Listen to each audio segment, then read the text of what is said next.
praying that I was going to pass out, and I didn't. Most professional athletes peak in their 30s. Most people don't retire until the age of 65. But MotoGP, that's very different. It can take almost 20 years to get there, and some of the best riders in the world retire before they're even aged 33. Casey Stoner retired at 27, Jorge Lorenzo retired at age 32, and Dani Pedrosa walked away at 33. Which raises a strange question. Why are MotoGP racing careers so short?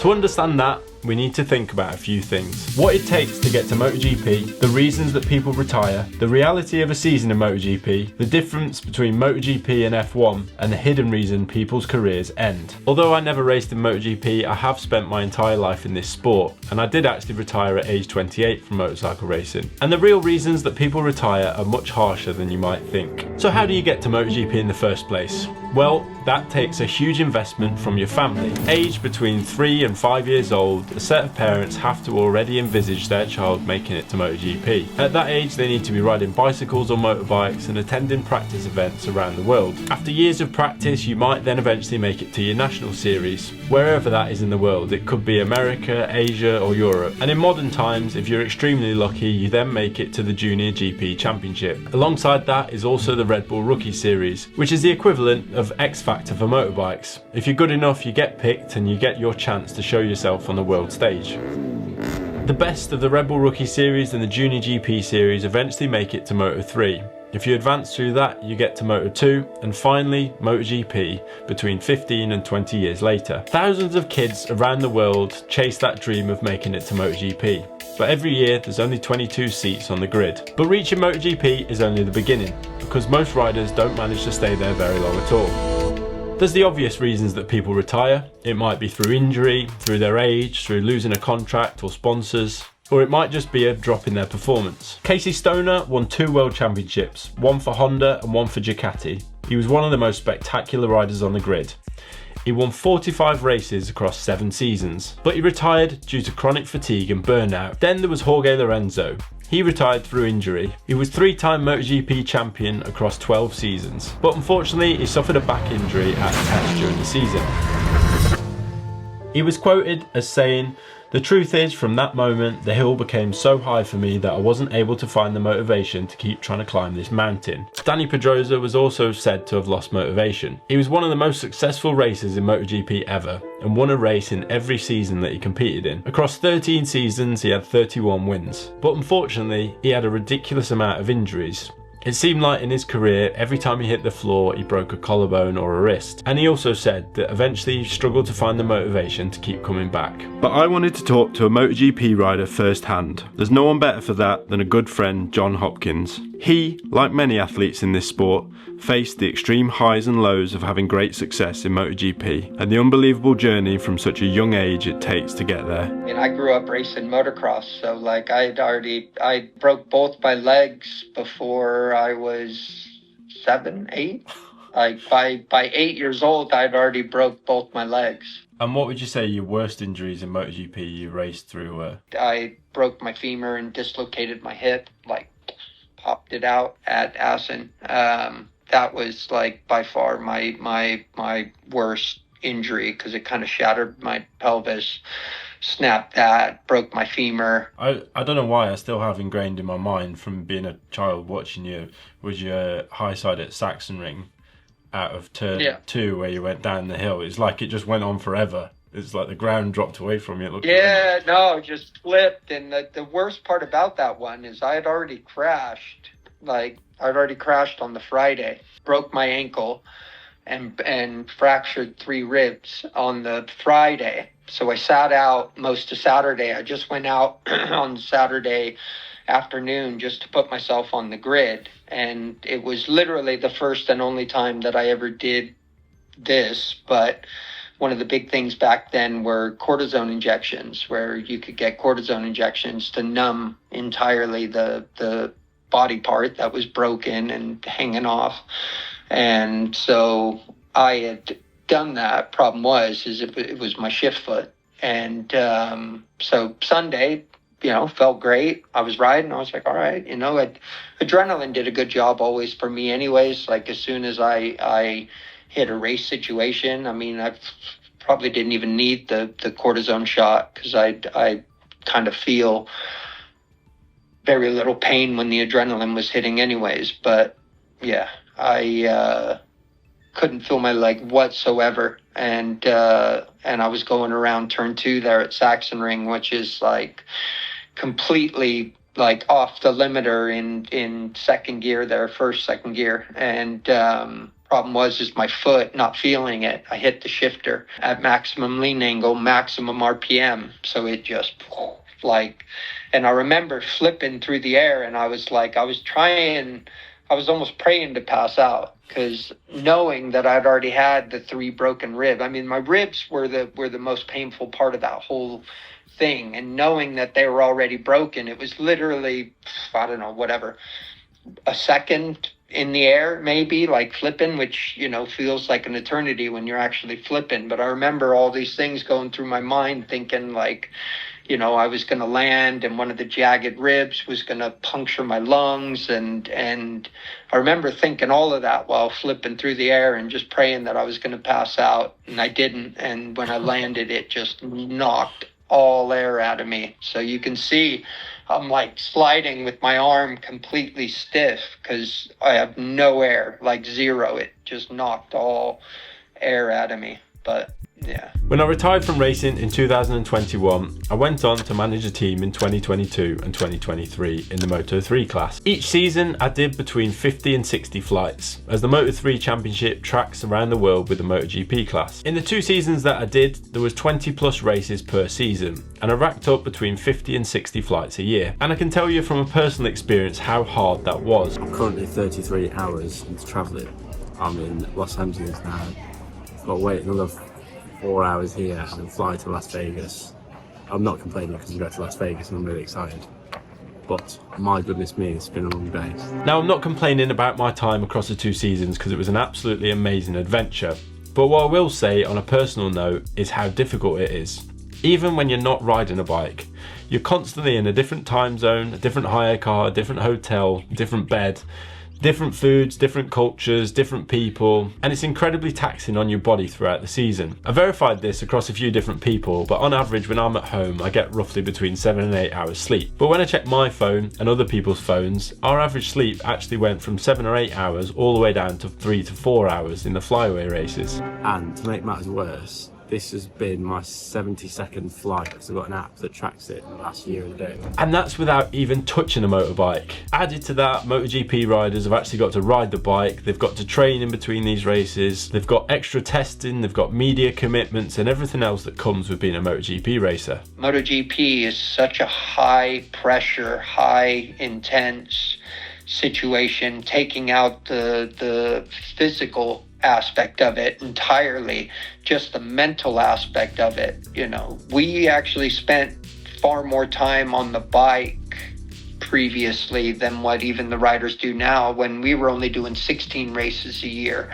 Like there was literally only like 3 weeks that I spent in California throughout the entire year. I mean, we were doing in upwards of like 20 days of testing. But before we get to the next section, I had a problem when I was filming this video, and that was that my girlfriend had to remind me not to finish all of these waifus before I filmed this segment of the video. Because the biggest challenge I've been facing recently as a new parent is actually finding time to eat properly. Especially on days like today where I'm filming and we're on the go. The easy option is obviously to just reach out for fast food, but I really try to avoid that where I can.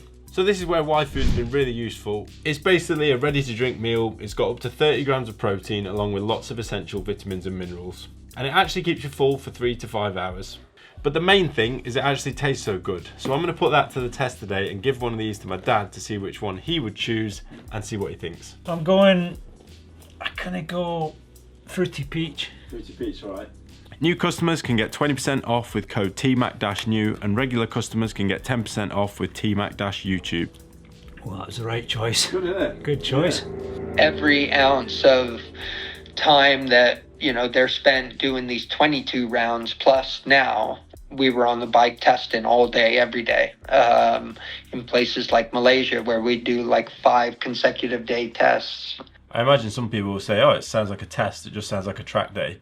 Just talk me through what it's like doing a test in Malaysia for the day on a MotoGP bike. Testing is difficult. Like, everyone thinks like you're just riding around and having fun, but you speak to any other rider, most riders, you know, that's about the least fun that they ever had. So you have to ride at a level that there's benefit to it. So if you're going around riding around at 70% during the test, you're not going to achieve anything, because the bike's not being pushed to the limit to really find if whatever's being tested, new frame, new swing arm, new everything, to be able to properly test that, you have to be running at around 90% or better. You have to be. I always had a rule of thumb where I'd try and maintain around 90% every time I hit the track. I was at least 90% to get a proper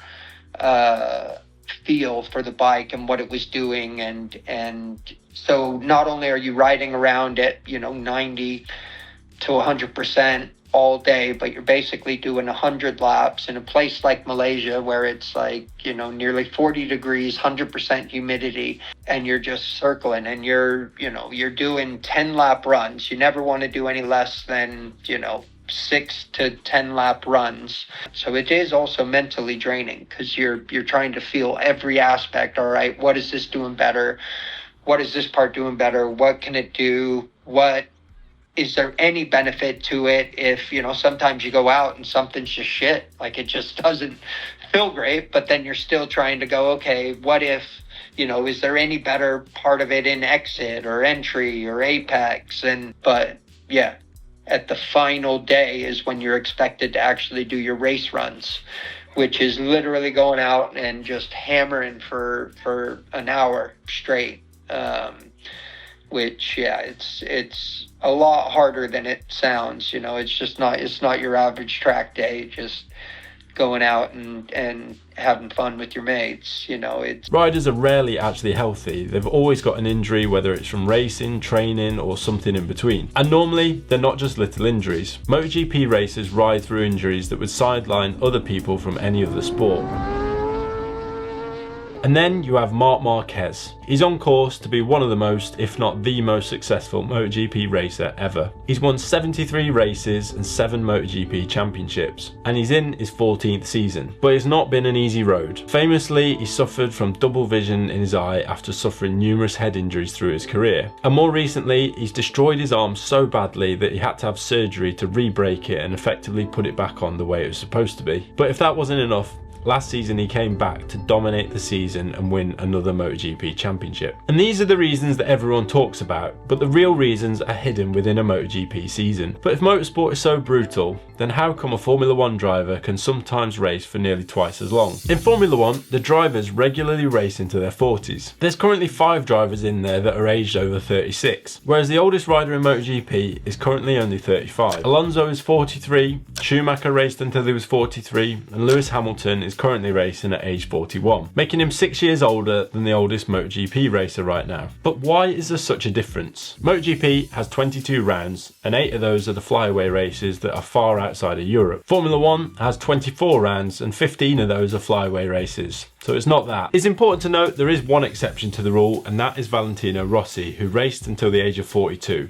But he's the exception, because in the last 10 years, every other rider has retired before the age of 36. For most of the MotoGP racers, it's far easier when you're doing the races that aren't flyaways. Almost everyone lives in Europe, they fly on a Wednesday and they can be back on Sunday night or a Monday morning. The flyaway races are a little bit more difficult, as you tend to stay away from your house for weeks at a time. One main difference between MotoGP and Formula 1 is the crash risk. MotoGP racers tend to have more crashes, and when you do crash, you're a lot more prone to an injury. It's rare that a Formula 1 driver will actually miss a race through injury, but it's a lot more common in MotoGP. Added to that is that F1 drivers can train on simulators. In MotoGP, there doesn't really exist the same opportunity. Most racers train by either riding motocross or flat track, and that also presents another huge risk, because I know where I'd rather crash, and it's definitely on a simulator. Yeah, like you said, I think it's just a high pressure situation.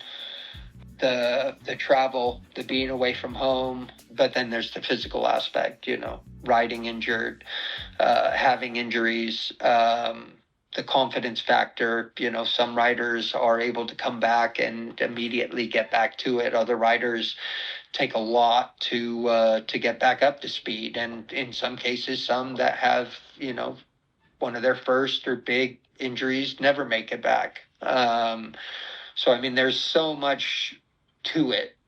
Many are taken out, I believe, because of the mental stress side of it. And the ones that aren't taken out early from that are taken out due to the physical aspect, doing too much damage to the body or having an injury that just depletes all their confidence, moving forward. I mean, you only get like a very fine few that will have, the extended career like Rossi that will, stay in MotoGP for 20 plus years. I would say the hardest part is the mental aspect of it and the pressure to perform, and staying at that level, race in and race out, year in and year out. There's also the knock-on effect of having multiple injuries, and I can personally speak about this in my own case and my brother's. In 2017, I broke my foot, and 2 weeks later I came back to race again. When I came back, I unfortunately high-sided again, landed, and the bike hit me in the face and dislocated and broke my shoulder. Now I can tell you, after the second injury, it's a lot harder to find the motivation to get back on a bike that's just beat you up 2 times in a row. I've also seen it firsthand with my brother. In 2021, he won the British Superbike Championship, and the following winter we went to Spain. In a testing crash, he unfortunately broke his ankle and dislocated his shoulder. A couple of months later, he came back from that injury and unfortunately crashed again and broke his other leg. The second time round, it was the same story. It was a little bit more difficult to find the motivation to come back. But he dug in, came back, and nearly got back on course to winning the championship, when unfortunately he had a small crash but was ran over by Peter Hickman and broke his femur. So 3 times in 1 year he actually broke his legs. And the third time round, needless to say, he was glad it was the winter and he had some more time to recover. Was there a point in your MotoGP career where it stopped being fun and it started feeling like everything depended on it? Yeah, that would be towards like the end of my career. I mean, there were multiple factors that took it. Like I said, if you or anyone else has read the book, you get the full story behind it. But I had put my body through hell, obviously. I took a lot harder route. I had a lot of different opportunities, but I always stayed loyal to Suzuki. I mean, I always loved Suzuki, and in the beginning it was far from being the most competitive bike, but I wanted to build it into being, a championship winner, and I felt, I had the ability to do that, and got close. I mean, 2007, we finished 4th in the championship that year. Obviously, multiple podiums throughout. It's crazy. I recently watched the Chinese Grand Prix, and it's nuts. We were 20 mile an hour down on the Ducati, going down the back straightaway there. And that thing had its own struggles, and Casey, doesn't take anything away from him, because he made it work over his teammates. But yeah, in a lot of cases, pretty much, I mean, Yamaha, Rossi did amazing obviously that year as well, because that thing didn't have much more speed than what our Suzuki had. But I'd spoken to many longtime Suzuki people, and they just said, look, this is as best as it's going to get. This is one thing that they're going to struggle at. And so I obviously made the switch because I was seeing the Kawasaki on track, and one of the things that they had was power. One of the things that they certainly had was power, and the bike was good, the engine was good. So I assumed, okay, I can take even all riders, test riders, racers for Mulin, first thing that they always said when they jumped on the Suzuki was, this is, one of the most well-rounded, best chassis that's out there. And so we were all right, we've done a good job on that. So I figured in my head, okay, if we've already got the engine at Kawasaki, I can, do a year of development work, transfer everything I've kind of learned and done with the Suzuki chassis wise, and then, boom, we have a bike that has, more than enough power, good rideability, and we'll have a chassis that, is similar to Suzuki. And it didn't work that way at all. Like, they obviously had made the decision that year. I mean, they paid and signed a deal which had large money, and I assumed that was, part of the motivation into developing the bike and putting the money behind it. And we had zero, absolutely zero. Like, development that year, I guess they had already made the plan to back out of MotoGP before the year even began. So basically I was stuck, like, riding it was bad, like one of the worst bikes, even worse than the very first kind of Suzuki. For me anyways, it was so tiny and small, and yeah, it was tough. So problem is I had everyone and people all telling me I was a sellout, and I had taken the money, which it wasn't the case at all. Like, I wanted to win on a bike that had never been won on before. I didn't want to take the easy route and go, because I had options, like I said, throughout my career, to go to Honda, to Yamaha, to Ducati, like multiple, and I wanted to try and win on something that hadn't won prior. But like I said, all the years of the toll and body, injuries and racing injured, and then, capitalized with what happened with that whole scenario, it kind of just pushed me over the edge. Like, I mean, that 2008 season, like, I went through, like, it was not fun. Like, it was not, I had lost all and any fun. I was even seeing shrinks and between races because it was gone. Like, I was injured for 80-90% of the year, trying to override a bike that didn't want to be overridden. So meant I constantly overdid it. I was injuring myself even further, coming back injured, racing injured. Yeah, that year it basically, that was like a huge transformation and kind of pushed me over the edge for sure. And how old were you at that point? 25 at that point. And it put me in a bad place. But why are MotoGP careers about to get even shorter? Well, that's because there's been a rule change. In the past, MotoGP racers normally entered World Championship around age 15. Jorge Lorenzo was 15, Marc Marquez was 15, Dani Pedrosa was 16, and so was Casey Stoner. All four of those riders did 5 or 6 seasons in the intermediate classes before they eventually stepped up, age 20, to MotoGP. But that was with the old rules where riders were allowed to enter World Championship from 15 years old. To safeguard young kids, they've upped that to 18 years old. With the exception being, if you finish in the top 3 in the Junior GP or Red Bull Rookie Championship, you're allowed to come to World Championship 1 year sooner. And that changes absolutely everything, because that's going to change the amount of seasons riders will do before they arrive in MotoGP. Because in the past they would do 5 or 6 seasons and eventually get the opportunity to step up around age 20. Even in recent years, Bagnaia and Martin did 6 seasons and Juan Mir and Quartararo did 4. But with those numbers, if you enter World Championship at 18 and do 4, 5, 6 seasons before you get to MotoGP, that means you're already 22, 23 or 24 by the time you get there. So most MotoGP racers are going to have lost 3 seasons before they get the chance to get on a MotoGP bike. But those stats only include the people that have actually won the World Championship. If you go slightly further down the field to some of the other riders, Brad Binder, Johan Zarco and Alex Marquez all did 8 seasons in the intermediate classes before they stepped up to MotoGP. And with those numbers, you're looking at a 25 or 26 year old by the time they get on a MotoGP bike. So that pushes the average age up to 25.